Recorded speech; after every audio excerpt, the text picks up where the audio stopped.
Welcome, everybody. This is Peter from AddShoppers. I'd like to thank you for joining us today for the webinar. So today we're going to be talking about incentivizing customers without coupons and discounts. And I'm really excited about this because I know this is a big area for just about anybody that sells anything online. It's kind of a point that everybody faces, and I know it's really frustrating for many people. So we're really excited to talk about this with you guys today and share some of the strategies that you can do to, help prevent some of this stuff. And one new thing that we're doing, if you've been on any of our webinars in the past, you'll see the hashtag on your screen at the very bottom. So hashtag AddShoppersLive. As we're going through here, anything maybe noteworthy that you want to tweet out, just tweet it out and use that hashtag, and we can all kind of discuss the webinar and the strategies together. So it might be kind of interesting to start some conversation on Twitter around the stuff we'll be talking about today. One other note here, as we're going through this, any questions you guys have, feel free to use the GoToWebinar Q&A chat box and post your questions in there. And as we're going through, we'll compile those and we'll have a time at the end for questions and answers. So here's what we're going to be covering today. So first up, I'm going to kind of introduce you guys to the problem and talk a little bit about how these, what we're doing now, what the problem is with, coupons and discounting, and, when you should and shouldn't use discounts and coupons.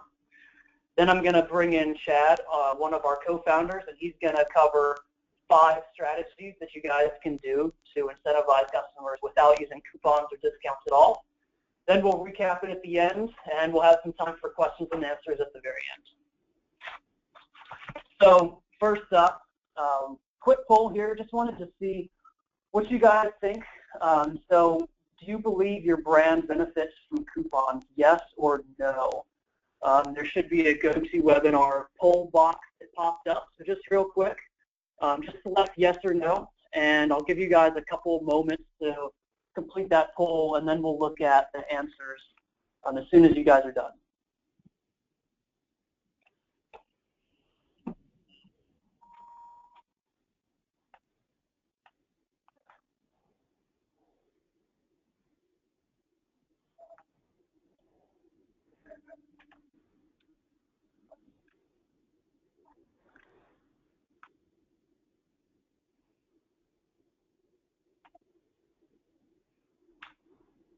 All right, just giving you guys a couple more moments here.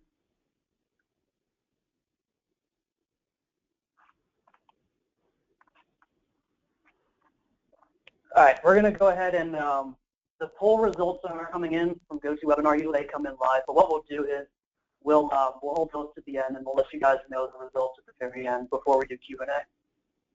So to kind of kick things off, I wanted to talk a little bit about when it does make sense to coupon. So before we jump into, how to incentivize customers without couponing or discounting at all, a quick discussion around just coupons in general and discounting in general. So it's not 100% bad. You don't have to completely go against couponing and never discount or never give out coupons, but you really have to think about when it makes sense to offer discounts and when you really shouldn't. So here are 3 times where it really does make sense to coupon, and we don't see it as being very bad or damaging to your brand to offer coupons. So number 1 is going to be liquidating inventory. So if you have a lot of inventory just taking up dead weight in your warehouses or anything like that, it's not really too bad of an idea to discount that stuff, get it out, move it so that you can make room for inventory that actually moves and you're actually making money on. Number 2 is if you need to reach certain economies of scale. So a couple examples of this might be shipping discounts or volume discounts with your suppliers, or anything where you have to hit certain levels before you get a price break or some kind of a discount on your end. So if you think about it, if you use coupons to hit these certain limits, then the amount that you're giving away should be offset by the amount that you're gaining by hitting these certain levels where you get discounts and the volumes kick in. And then lastly is when you're growing new customer acquisition. So for people that haven't bought from you yet, they don't really know you, they haven't made a purchase from you, and they're not really familiar with you or your brand, offering these customers a discount isn't too damaging because sometimes they just need a little bit of a push to, get in the door and become a customer for the first time. So we don't think offering a coupon on someone's first purchase is really too damaging because most of the time you're going to make the vast majority of your revenue and your profit from customers that are repeat customers. So, that first order is really just something that you want people to do to get in the door. And then after that, you can look at some of these strategies that we'll be covering today to get them to come back and create repeat purchases without offering them discounts or coupons every single time. So this is kind of, this right here, I think is why just about everybody joined this webinar.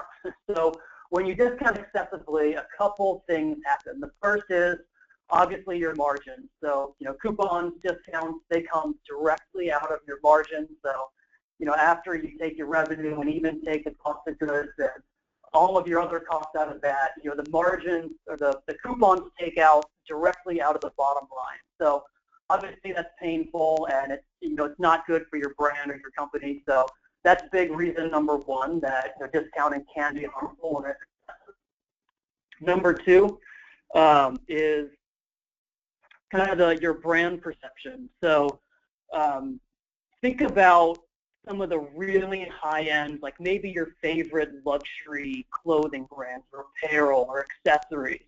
And for them, it's like death when their products even make it to a discount store because they just don't want to be associated with discounting or people not paying full retail sticker price. And then, when you see some of these fashions and styles ending up in discount stores, quarter after quarter, season after season, that it damages the brand and customers start to think, what's going on? Why isn't anybody buying their stuff? It's not cool anymore. And then it really hurts the brand. So that's the big reason number two. And then lastly is when you discount too much, you end up selling on discounts instead of selling on the value that your products create. So I don't know about you, but recently I've had this experience happen personally where you walk into a retail store and as soon as you walk in the door, people are talking about, the salespeople come up and everything's 40% off. And then, all the signs on the outside are just talking about discounts. And then you walk in and you make it to the back of the store and now you're in the clearance section and everybody's, this is 40% off the things that were already 40% off. And all they're doing is they're selling you based on the discounts that they're giving you, but they're not really selling you based on the value that their products are creating. So you don't ever want to fall into this trap where you're trying to get people to buy from you just because your products are cheap rather than what your value is that you're creating for them and that they're actually going to get out of your products. So here's a quick look at the numbers of how couponing affects not just your revenue, but your net numbers as well. So these are two basic examples, but if you look at the top right, this is just a really simplistic example of your revenue. So in this example, it's $1,000 in revenue, and we're just saying for sake of example, your margin is 30%. So this means you don't do any discounting or nothing else, and keeping this really simple, when you do $1,000 in revenue, you'll net $300. Now move down to the bottom, and now you're introducing a 10% off coupon. So if you increase your revenue to $1,500, give away that 10% coupon, now your margins are down to 20%, and you're going to net the exact same amount, 30%. So in this example, while you increase sales by 50%, your net remains the same. So you always got to keep in mind, you may be increasing sales by offering discounts and coupons, but how is it affecting your net? So definitely something to think about here. And this is one of the big reasons why the strategies that we're going to cover a little bit later are going to be so valuable for you. So just to kind of summarize the couponing and the right way to discount before we get into all the strategies to incentivize without discounting, it's number one, keep it special and targeted. So, like I said, you don't just want to fire off coupons to people that don't even need them. Keep sales to be kind of special occasions. We talked about liquidation. Do those when they are absolutely necessary, but you don't want these to ever become predictable, so that customers know that it's all basically a tactic to get them to buy from you, and it's not really genuine. Number two is don't give away coupons.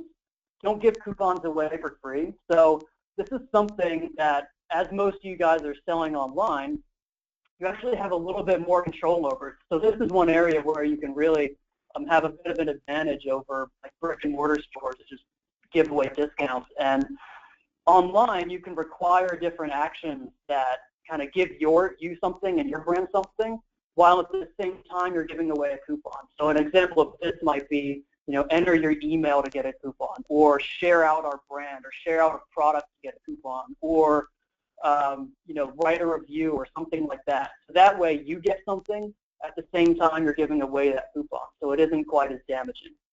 And then lastly, don't show your discount offers or give away coupons to everybody. Only show them to the people who absolutely need a coupon to convert. So you don't want to show people discounts as soon as they come to your store. So this is like that example of walking into a retail store and they're throwing discounts at you as soon as you walk in. You don't even know if that person wants to yet. So wait until they show a little bit of intent. So online, this would be someone not just coming to your store, but browsing multiple products, adding something to their cart, getting to the checkout page. Those people are going to be people that are already showing interest in your products. So then when they show abandonment behavior, that's when you really want to give them coupons, because the number one reason that people abandon is price. So doing this, you can target it much more specifically for who's actually seeing your coupons and getting them. So now that we've covered kind of an introduction to couponing and discounting and the right way to go about it, I'm going to bring in Chad Ledford. He's our Chief Revenue Officer and co-founder here at AddShoppers, and he's going to cover 5 strategies to incentivize customers without coupons and discounts. Okay, awesome. Thanks, Peter. So let's dive in here. So the first one that we're going to go through, and this one is really popular for the people who are able to do it, but it's running something like a contest or a giveaway. So some of the advantages of running a contest or a giveaway, one is that the incentive is going to be capped to either a certain number of winners or to a certain amount for the contest. So for example, let's say that you gave away $100 to whoever gave you their email address. You know that your max risk in that scenario is only going to be $100. You also don't have to worry about coupons leaking out on sites like Tell Me Not or one of those guys, because you know that it's going to be capped and you can control the outcome of who wins that, whatever the incentive is going to be. Another thing another benefit that we see here is the email opt-in rates are actually going to be higher from running a contest than any other type of promotion that you could offer. So to use the example that Peter mentioned, whenever a customer first comes to your site, right now if you're offering a coupon code, a lot of customers enter fake or not real email addresses in exchange to get that coupon code and see if it's going to work or not. But by using the contest and the giveaway, the opt-in rates are actually 43% higher because the customer wants to know if they won the giveaway or not, so they're more likely to give you a real email address. The other part of this is no damage to your margins and the perceived value. Customers understand that it's a contest and it's a giveaway, so they realize that you're not really discounting your products, but you're just offering as a one-time giveaway or a contest.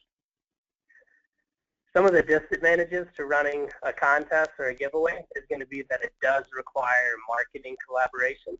So you need to make sure that you have the resources in place and that your marketing team is ready to go whenever it's time to launch the contest or the giveaway. It also requires a certain level of administration, whether that's having a lawyer review the conditions of the giveaway or by making sure that your customer support team knows that you're running the contest, so if people have questions, they're able to answer those type of questions. And then you also need to consider local rules and regulations, because we know that not everyone can run a contest or a giveaway, so this might not be an option for some of the people who are listening. So just make sure that it's in line with whatever your local rules and regulations are going to be. So a couple examples here. So this first one that we'll look at would be an example of running an email capture in exchange for a chance to win a $100 e-gift card. And with this type of approach, with this client, Field Supply, they were able to increase the email captures by close to 43%, whereas before they were giving away a promotion whenever customers first came to the site. This was a way for them to cap what their risk in that was and grow the number of emails that they were able to capture. As I'm going through these examples, there's probably going to be close to 30 that we go through, so we're going to go through it a little bit rapid fire, but feel free to make notes as we're going through this. And at the end, this presentation is going to be shared so that you'll be able to see these examples and go to these sites to play around with some of these incentives that we're going to be talking through. Another one that we've seen work really well is a share to win type of promotion. So in this example down below, they were giving away a $100 shopping spree, and then customers could share out for an additional entry to win. So they were able to grow their email captures by 61% and the social sharing by a little over 900%. So this is a really great way for them to grow the email list without giving a discount or incentive, and at the same time boost referral traffic back to the shop. Here's one where they kind of piggyback on the selfie revolution, or whatever you want to call it. But a lot of people really love selfies right now, so they wanted to take advantage of that and have their customers submit a selfie of themselves wearing scrubs. And then after those submissions were made into the contest, so not only did they get the user-generated content, but they got the emails from it, and then they got those people to become brand advocates and share out the picture that they just uploaded to boost that level of brand engagement. Name that item. So this was a contest where customers not only had to give their email address, but they had to name the dress that they were looking at over on that right-hand side. So for this one, for customers to be able to engage in this contest, they had to at least browse the catalog so that they could learn more about the products that the brand was offering. And for these guys, they saw almost a 2,000% increase in the number of emails that they captured. So you would think by default that by running this type of contest, customers would have to work a little more to find the dress before they could enter their email and things like that. But it actually boosted engagement and boosted email captures because customers wanted to be right. So they kind of piggybacked on that dress that went viral a few months ago, where you sort of named the dress, and it was a really clever contest that they ran. Here's one where they wanted to boost the wish list functionality that they had of their store. So they were able to boost social sharing by over 6,000% and email captures by over 200%. So down below you can see that they have a win your wish list where you can win up to $1,000. Again, you register, so they capture your email, and then you share out what it is you're looking at for additional entries. So that was a few examples of the contests and giveaways, and again, that's a really good option as long as you're able to do that. Another really popular incentive that doesn't necessarily involve a discount or a percentage off in the form of a coupon code is going to be shipping upgrades. So some of the advantages of offering shipping upgrades is that there's no real discounting of the actual product, so that the product doesn't get devalued. They just get incremental value by getting express shipping or something along those lines. This is also a proven conversion booster. By offering free shipping or expedited shipping, it is going to increase your conversion rates. And this can also be less costly than couponing, depending on what your typical coupon amount is. Obviously, there's some edge cases and some variants of that, but usually your shipping is going to be pretty predictable, and you know about what it costs per order to ship those out. So some of the disadvantages is there is going to be an additional cost for each order that's shipped out if people are getting free shipping. And this can also create customers being conditioned to expect free shipping on every purchase. So once they get free shipping, they're never going to want to pay for shipping again because it's a commodity, and there's no reason for them to really want to pay for that. So it can condition them to always expect that whenever they order from you. So a couple examples here, and one quick study that we found. So an e-tailing group, they revealed that unconditional free shipping is the #1 criteria for making a purchase. So 73% of customers considered it critical to proceeding to checkout. So what that means is most customers are being conditioned now, whether it's Amazon or Zappos or all the major retailers who are out there, they've kind of conditioned all customers to always expect free shipping. So there's a lot of ways to do that. In the example that we have down below, they're offering free shipping for orders over $150, and you've seen a ton of examples of how people can use free shipping or set thresholds for people to use that, but it is a proven conversion booster, so it's something you should work on optimizing. Another option is to offer expedited shipping. So Barnes & Noble, they include free express shipping for customers who are members. And you've also seen this with Amazon Prime. Jet has a version of this. There's a ton of brands that have kind of embraced this approach where customers become members, and then in exchange for that, they get expedited shipping or free express shipping on future purchases. Members-only shipping, so Staples down below, you'll see that they're offering free shipping for Staples Rewards members. So in addition to giving customers free shipping, they're also getting customers to join their loyalty or their rewards program by using members-only free shipping. No minimum, so LL Bean down below, you'll see that they're offering free shipping with no end date and no minimum. So this one can be risky depending on how your catalog is set up. If you have items that are really expensive to ship out and they don't cost very much or they don't have a really great margin, this might not be feasible. But if you're able to do it, we found in any study that we've come across, by having a no minimum order amount, it actually encourages customers to order more. Usually if you have some sort of threshold like free shipping over $25 and things like that, customers don't really view that the same way that they view a no minimum order. So customers are actually going to order more from you whenever you have something like this in place, and they're going to be more loyal to the brand because they know they can always come to you even if it's just for a pair of socks. No return shipping fee. So 81% of consumers are likely to abandon if the return policy is not lenient. And this really applies to apparel or items that customers would try, or even home and garden type items, because it's really a preference of their style and if it's going to fit or if it's going to look good in their room and things like that. So the no return shipping fee is a really good approach for those type of items that the customer might not necessarily need, but they do want to try it out and they want to know that it's going to fit their preferences. So another really great approach is to offer free promotional items.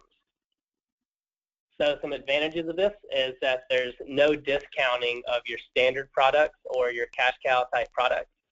It's typically less expensive than offering a coupon code because the margin comes from the bottom and it's just the cost of the product instead of discounting off the top or off of your top line revenue.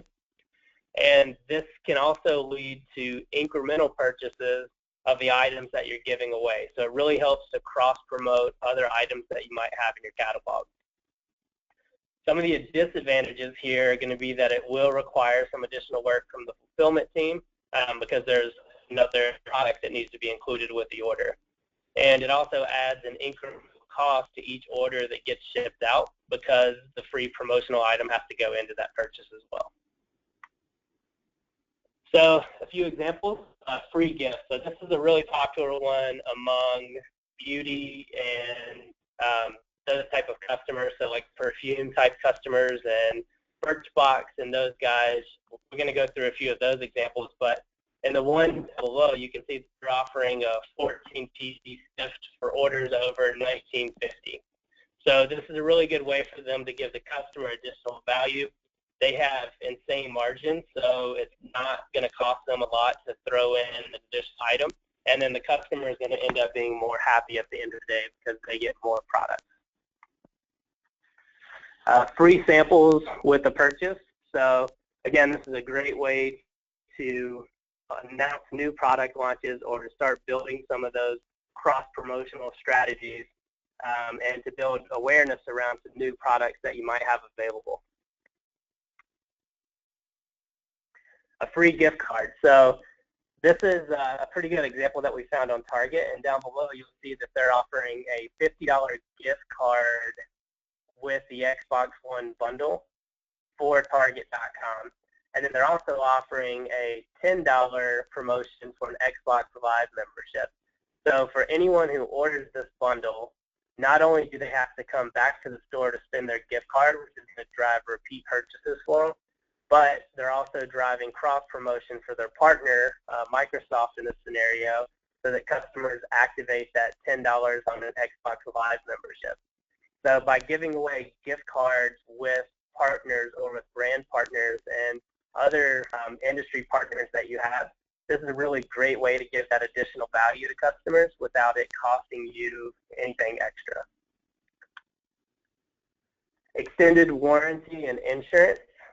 So for a lot of brands, if you're reselling products that other people are selling, you probably have some sort of MAP or IMAP pricing in place, and you're not really able to do any type of discounting. But a great way to offer additional value is to offer a free extended warranty or a discounted extended warranty and insurance. So you still charge full retail price for whatever the SKU is, but at the same time the customer gets that additional value without necessarily having to pay for it. So number 4 here is going to be VIP status.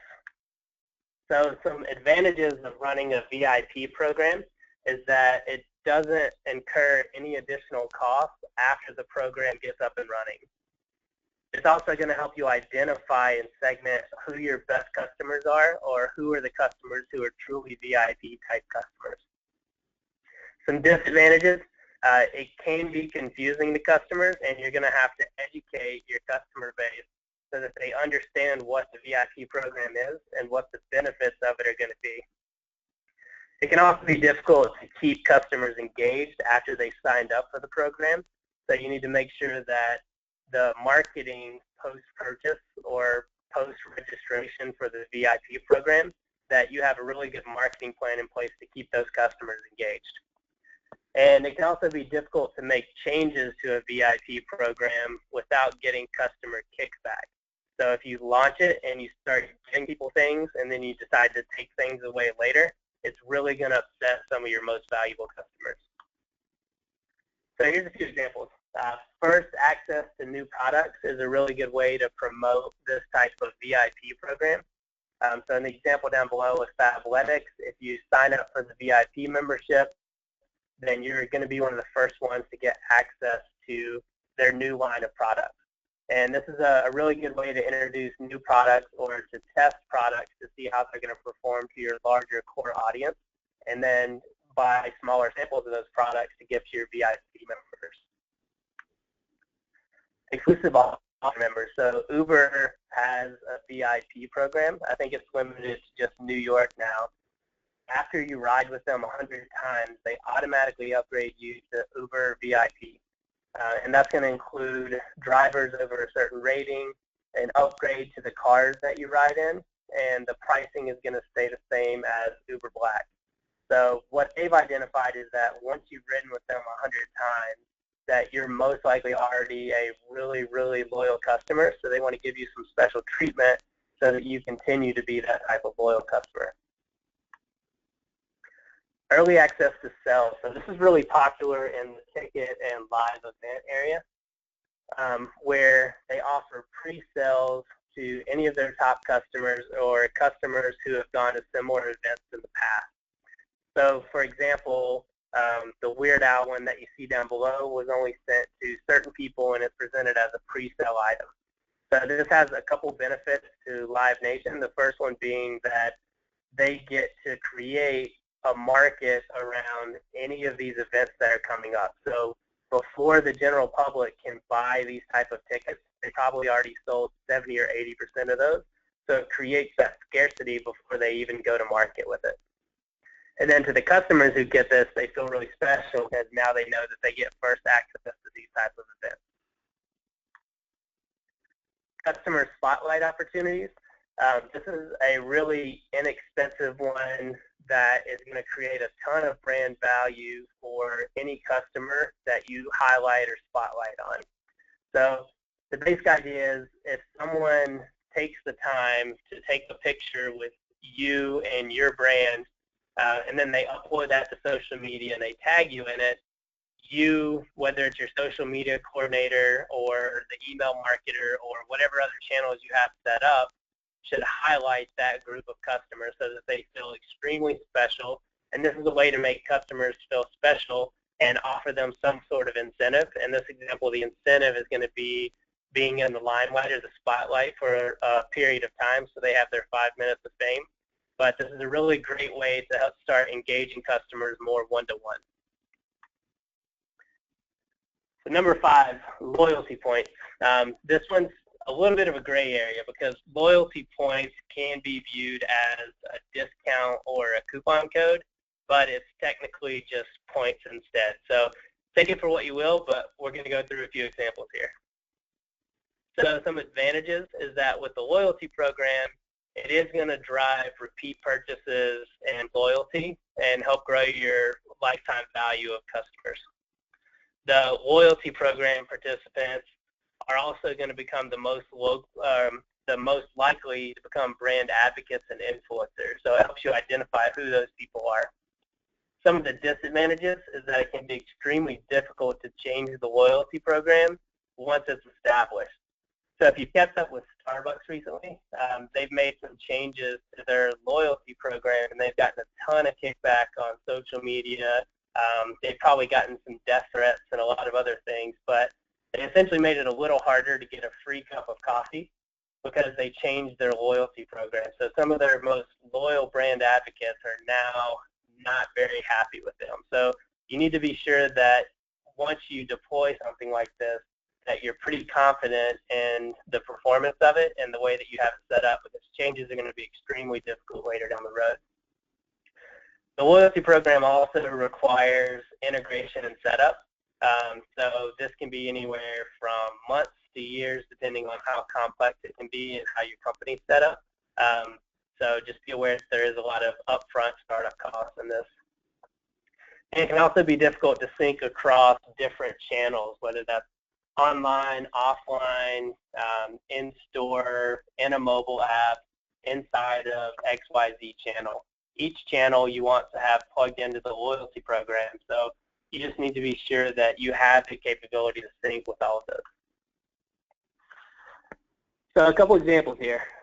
Socially sharing products. So in the example down below, you can see that they're giving 1,000 points for customers to share out their products. Another one would be leaving a review. So Birchbox, to prevent gamification or to prevent people from taking advantage of the system, they only show this to customers who've actually ordered the items, but you can get 10 points for each product that you review. So kind of along the lines of what Peter was suggesting earlier, only offering these type of promotions or discounts as long as you as a brand are getting additional value. That's basically the approach that they took here. So you can write a review, they get the user-generated content, which is going to help boost their conversion rates on those products and the SEO value for those products, and they give customers 10 points in exchange for that. The refer a friend for points. So on Marriott, they offer 50,000 points for you and 10,000 points for your friend.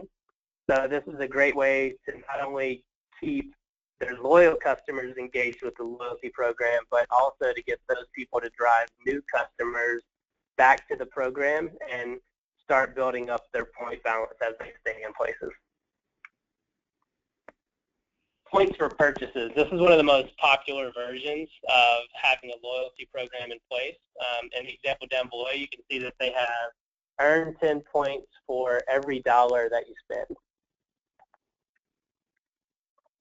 Creating an account. So you can also use the loyalty program to drive up account registration so that you can learn more about your customers. In the example down below, they're giving double points when you join within a certain time period.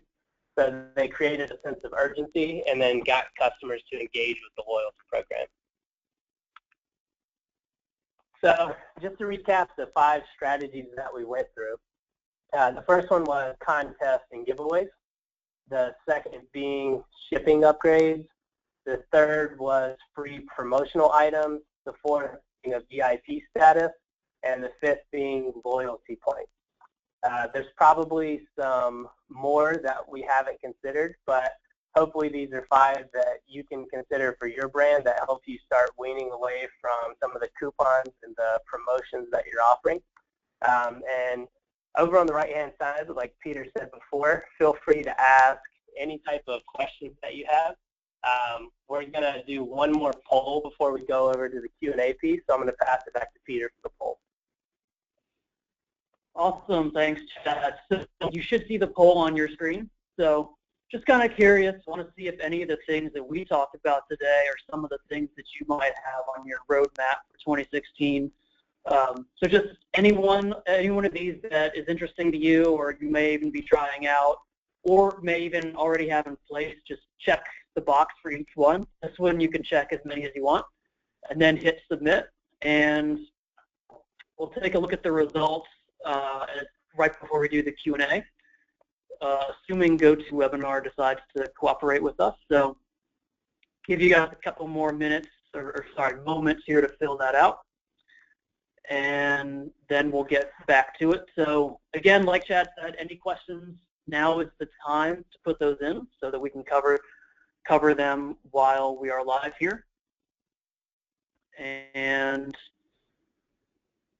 all right, let's go ahead and get into the Q&A. So let me look through the list here. All right, so first up, we rely almost completely on coupons and sales. How do we start to retrain our customers to not expect discounts all the time? Yes, that's a great question. So couponing can be really addictive, not just for the brands, but for customers. So once you introduce coupons to customers, it's really hard to retrain people. I think that a couple of the strategies that we looked at a second ago are great ways to start experimenting with that. I know in general for a lot of brands, so if you're a retailer and you sell brands that everyone else is selling, then it's really tempting to always discount or always have some sort of an offer to get those customers to place that first purchase. So it's going to be the most difficult for you to get away from couponing because they're just going to compare you against other options that are just as easily acceptable. If you control the brand and you own the entire brand experience, it's going to be a little easier. So an example of that would be Timberland. Timberland had a great brand in the 90s. They were a high-end footwear shoe company. Everybody loved Timberlands. Everybody wanted them. Slowly over time, they started discounting. It became really easy to get them. You could buy them for half the price as whenever they originally started. And over the past 5 or 10 years, they've really had to do sort of a brand makeover to become more of an urban shoe line and more of like a retro brand. And they no longer offer any types of discounts or incentives. So obviously they hit a spike in their sales whenever they were really hot and everybody was buying it. And they've been working the last 10, 15 years to really come out of that. But they have started to reemerge as more of like a fashion luxury brand or like an urban brand that's popular amongst millennials. So I think it has to be really intentional, and you have to be ready for a lot of pain once you decide to make the switch from using coupons to not coupons. But the long-term value and the long-term benefit is going to be an increase in your overall margin and the brand that you're creating for the long haul. All right, cool. So guys, I wanted to go ahead and give you the poll results. I finally got them so that I can see them from GoToWebinar. So the first poll, the one about do you think coupons are beneficial for your brand? So about 63% of you guys said yes. That was the poll at the very beginning, so a little bit of food for thought there. And then the second question that we just answered about which of those initiatives would you be interested in trying this year? So contests and giveaways was number one, with 82% of people saying yes, it's something they're interested in trying out this year. About 42% of people said yes to the free shipping upgrades, that type of stuff. So an exact even 50% of you guys said yes to free promotional items. And then 34% of people said yes to the VIP programs. And then coming in last was loyalty points at about 32%. So should give you guys kind of an idea of what your peers are interested in and thinking about trying out this year. So we'll go ahead and get to the next question now that I just wanted to jump in and give you guys those poll results because I said I was going to give them to you guys. So next up, next question. Someone has a loyalty program and has a small people have used it, but the vast majority of people don't use it. So how can I refresh my loyalty program and increase the number of people that actually use it? Yeah, so the tricky part with the loyalty program is, are the customers who are using it customers who are already loyal, or does the loyalty program actually create loyalty for the brand? So if you didn't have a loyalty program, would those customers still be purchasing anyways? And then the people who are using it, it's going to feel like those people are really taking advantage of the program and just trying to get free things. So what's been proven with loyalty programs is that it does increase the lifetime value of a customer. So once your brand has a certain amount of loyalty, and once you've been able to show that customers are willing to engage with you on a deeper level or to create repeat purchases, then that's really where a loyalty program is going to make sense, because at that point it's just getting more out of that customer and getting that customer to do more for the brand. But if you're planning on taking a product or taking a retail environment and then trying to create loyalty by just plugging in a loyalty program, then the vast majority of people probably won't use it, and you should probably consider some of the other strategies that we put through here. All right, next up, how do you suggest handling the promo code box in the checkout? Will people without a coupon code feel like they're missing out? Yeah, so one of the, I've seen a couple of conversion rate studies that show if you're going to have a coupon code box, that you should have it collapsed and just like a text link that people click on. If you have it really prominent during the checkout process and customers see that box, the first thing that they're going to do is go to Google and search for a coupon code or something like that. And one of the more advanced strategies, if you are going to have promo codes or coupon codes, is to actually do it through cookies and sessions or inside of URLs, so that the customers never actually see that coupon code box and they're never tempted to go search for a coupon code. By doing it through browser sessions and automatically assigning those codes as they go through checkout, it's going to make sure that you control that promotional experience. All right, cool. Next up, any studies done between free shipping with no minimum versus free expedited shipping with threshold? So any ideas there? Yeah, we'd probably have to do a little more research to look for some specific studies, but I know from the things that I've seen and from the clients that we've been working with, I think it kind of depends on the product line. If you have something that customers want immediate value from, then it's going to make more sense to give them free expedited shipping, because it's more important that they get that item sooner. If speed of delivery isn't as important, then you're probably just going to want to go with the free shipping with no minimum, so that customers are still given that value and you're able to still ship the cheapest method possible. All right, next up, what are your thoughts on getting with platforms like Groupon or Living Social or anything like that? Yeah, I think so. Those are two examples of people who have perfected couponing and discounts. Whenever you work with someone like that, you have to understand that the audience that they have is going to be people who are hyper-trained on discounts and getting some sort of super cheap promotion. So unless you have a really good strategy to continue monetizing that person after they've used their initial Groupon or after they use their initial coupon code, it's probably going to be a bad idea. You're going to get a rush of people, unless it's like one of the things that we talked about earlier, where you're trying to reach a certain economies of scale, or you're trying to liquidate a lot of inventory, or you have excess inventory, or it's like a slow part of these inventory. If there's no real business reason behind it, then I would say you probably want to stay away from those, unless you have a really good plan to grow the lifetime value of customers after they've placed that initial purchase. All right, next question is about loyalty. So this question says, would a loyalty program devalue the perception of my jewelry store?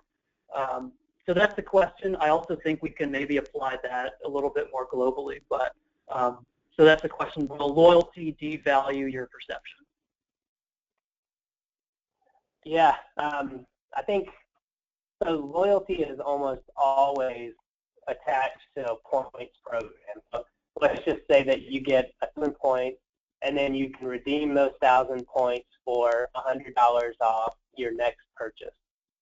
So what happens is the customers aren't totally dumb. They're going to do the math in their head. They realize that if they spend $1, then they get 1 loyalty point or whatever it might be. So in a lot of ways, a loyalty program is going to have the same impact as coupon codes. It's going to be the same logic as saying, if you order today, I'll give you a 10% off coupon code that you can use on your next purchase. So if you're using the loyalty program to drive up repeat purchases over a period of time, and you have the margins to be able to support that, I don't think that it's going to totally devalue the brand. I don't think that Starbucks is a cheaper brand because they give me a free cup of coffee after I order 8 different coffees from them. I think you just have to be really thoughtful in the way that you set up the loyalty program and make sure that it encourages customers to engage with your brand more, and it doesn't just encourage customers to use the loyalty program or try to abuse the loyalty program. All right, next up. So this is our last question. So if you guys do have anything, now's the time to drop those in. But what's the most effective way of attracting new customers to a new store to help build my brand? So this is kind of a wide open question, so have fun with this one, Jeff. Yeah, there's a lot of ways to attract new customers, but in general, the best way to attract new customers is your existing customers. Even for our business with AddShoppers, most of our new customers come from the existing customers that we already have in place. Before this, we ran an e-commerce company for about 8 or 9 years, and even during that time period, there's been several case studies that have shown a referred customer is going to be more loyal because they were introduced by someone they trust, and that they're more likely to become a long-time customer. So there's a lot of sort of growth hacks that you can do, and there's a lot of paid advertising and things that you can do to attract customers, but the long-term goal of any brand should always be to drive word-of-mouth referrals, whether that's online or offline or on social media or however you want to look at it. People trust people at the end of the day, and they don't trust. So you use ads to generate who those people are initially. I think that strategy is fine, but you should always be focused on creating the most value for your customers and getting those customers to become your advocate. All right, last one. If we have a loyalty program, should we put an expiration date for the loyalty program points to be redeemed? Yeah, I think so. With a lot of coupon codes, I know that's a really popular strategy. So you could say 10% off if you order within a certain amount of time. I think with the loyalty program, if you expire points, that's probably going to upset a lot of people because anytime they generate those points, they feel like they own those points, and if you start taking them away, I think there's a lot of backlash from that. So I would say it's probably risky to expire points over a certain period of time. If you are going to expire them, you just need to make sure that the messaging is really clear to customers. So maybe have a series of emails that go out to let them know that their points are about to expire, or have some people call those customers just to make sure that they're really aware that it's about to happen. All right, so that's going to wrap up all the Q&A that we have time for. So I'd like to thank everybody again for joining. So you should see on the screen a couple follow-up steps at the bottom if you are interested at all in learning a little bit more about AddShoppers. And so with that said, I hope this kind of gave you guys some ideas. I mean, we're not saying you have to, that's a good idea to completely never give out any more coupon codes or anything like that, but I know a lot of people are thinking about, ways that you can incentivize customers without any of that stuff. So I really hope this gave you guys some kind of food for thought and ideas for campaigns that you can work on in 2016. And with that said, we're going to go ahead and close off today. So thanks again for showing up, and have a great day, everybody.